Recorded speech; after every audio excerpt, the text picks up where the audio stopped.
Shalom jemaat Tuhan, selamat pagi. Doa saya kita semua tetap semangat, tetap sehat, tetap jaga hati. Pagari hati kita tetap dengan kebenaran firman Tuhan. Jangan biarkan pikiran, perasaan kita dimasuki oleh hal-hal yang tidak baik, tidak benar, tidak suci, tidak mulia. Seperti yang Paulus katakan, biarlah kita hanya memikirkan yang baik, yang indah, yang suci, yang mulia, yang patut didengar. Karena kita sudah tahu bahwa dari hati kita itulah terpancar kehidupan. Kita sudah belajar tentang pribadi Daud. Kenapa dia berkenan kepada Tuhan. Dalam Mazmur 51 ayat 13 dia berkata, "Janganlah membuang aku dari hadapanmu, dan janganlah mengambil rohmu yang kudus daripadaku." Mazmur 51 adalah doa ketika Daud ditegur oleh Nabi Nathan. Dan kita sudah belajar bahwa kenapa Daud itu berkenan di mata Tuhan. Walaupun kita tahu Daud juga orang yang berdosa, tidak lepas dari yang namanya dosa dan kesalahan. Kita sudah belajar yang pertama adalah Daud bisa mengenali Tuhan dengan benar.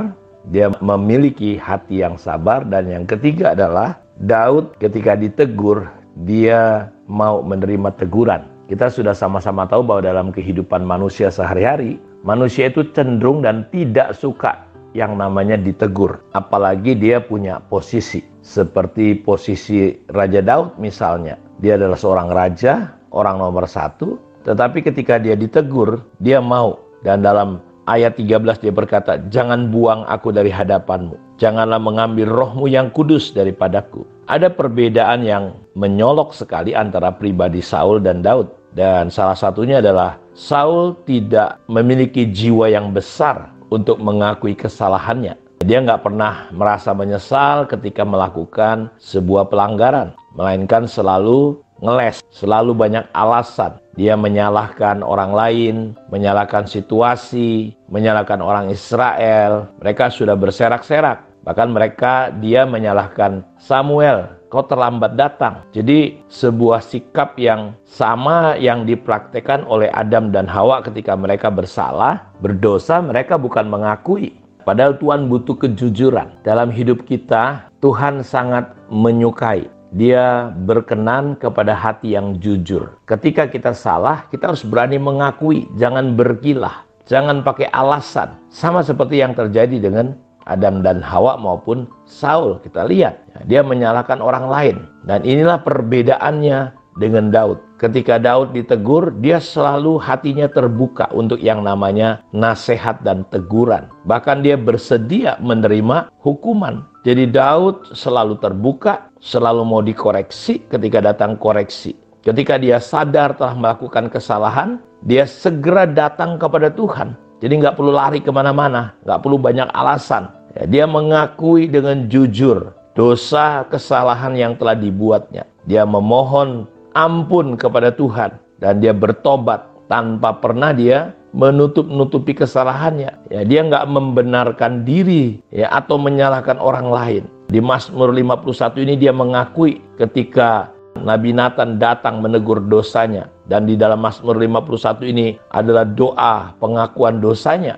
Ketika dia didapati, Nathan membeberkan dosa perzinahannya dengan Betseba. Dan juga pembunuhan terselubung yang dibuatnya terhadap Uria. Dan ketika ditegur dengan keras oleh Nabi Nathan, dia berkata, dia nggak mengelak, dia nggak lari. Tapi dia mengakuinya dengan jujur. "Aku sudah berdosa kepada Tuhan." Dan setelah itu dia tidak lagi melakukan dosa yang sama. Itulah pertobatan yang sesungguhnya. Dengan penuh penyesalan dia berkata dalam ayat 3-nya, "Kasihanilah aku ya Allah menurut kasih setiamu. Hapuskanlah pelanggaranku menurut rahmat-Mu yang besar." Jadi perhatikan baik-baik ketika diperingatkan. Karena dia memegahkan diri juga dengan jumlah murid yang pernah saya katakan kemarin. Sampai ada 70.000 orang mati karena sampar. Ketika dia menghitung jumlah prajuritnya, dia menyadari kesalahannya. Dalam 2 Samuel 24 ayat 10 dia berkata, "Aku telah sangat berdosa karena melakukan hal ini. Maka sekarang Tuhan jauhkanlah kiranya kesalahan hamba-Mu, sebab perbuatanku itu sangat bodoh." Jadi betapa banyak orang percaya, orang Kristen, kita sering berlaku justru seperti Saul. Sulit untuk jujur dan mengakui kesalahannya. Kita mudah sekali melihat kesalahan orang lain, kelemahan orang lain. Kita menghakimi. Tuhan Yesus berkata, ya selumbar di mata orang kita bisa lihat, tapi balok di mata kita tidak bisa lihat. Itu aneh juga ya, dalam kondisi balok menutupi mata kita. Dalam Matius 7 ayat 3. Tapi kita bisa melihat selumbar. Hal yang halus sekali. Jadi inilah gaya hidup yang berkenan kepada Tuhan. Ketika kita belajar, ya melihat kesalahan kita, jujur mengakui, kita tidak mudah melihat kesalahan.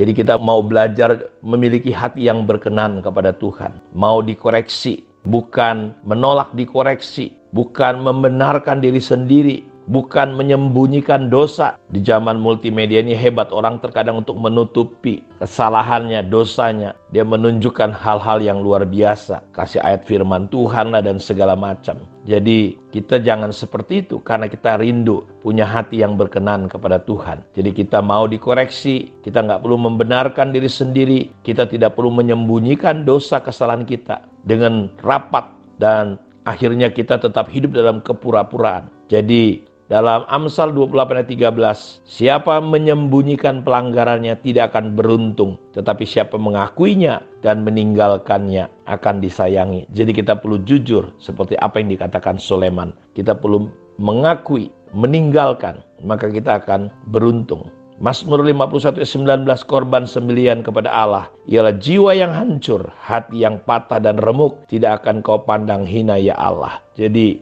Tuhan tidak akan pernah memandang hina hati kita yang mau bertobat, hati kita yang mau merendahkan hati. Jadi ketika Daud berbuat dosa, dia merasakan ada rasa bersalah. Dia dapat menerima keadaan itu, dan itu yang menyucikan dosanya. Itu yang memulihkan jiwanya. Ini yang saya ajak saudara, luar biasa sekali dalam Mazmur pasal 51 ini. Sudah bisa baca ayat 1 sampai ayat yang ke 19 atau 21, saudaraku. Jadi dia hati yang hancur, yang bertobat.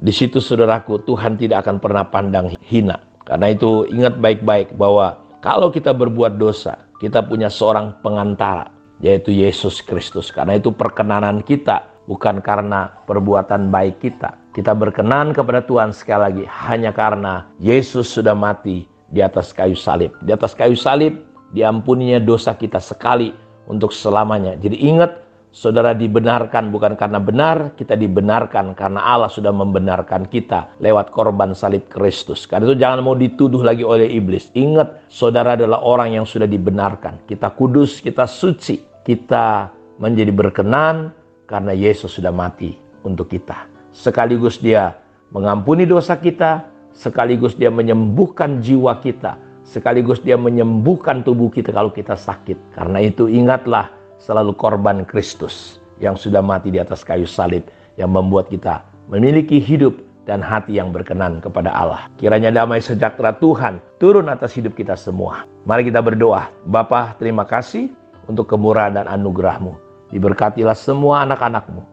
Jamah hati pikiran mereka.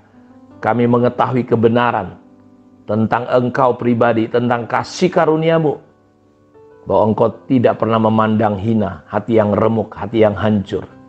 Engkau menghidupkan kami kembali, Engkau menolong kami, Engkau menyembuhkan, memulihkan kami, sehingga hati kami menjadi hati yang subur, mudah mengerti, memahami, dan mengenali Engkau dengan benar. Sehingga hari ini Tuhan, kami tetap teguh kuat apapun yang sedang terjadi dalam kehidupan kami. Jamah, sentuh setiap orang yang sudah mendengarkan firman-Mu. Dalam nama Yesus Kristus kami berdoa. Amin. Tuhan memberkati kita semua. Shalom.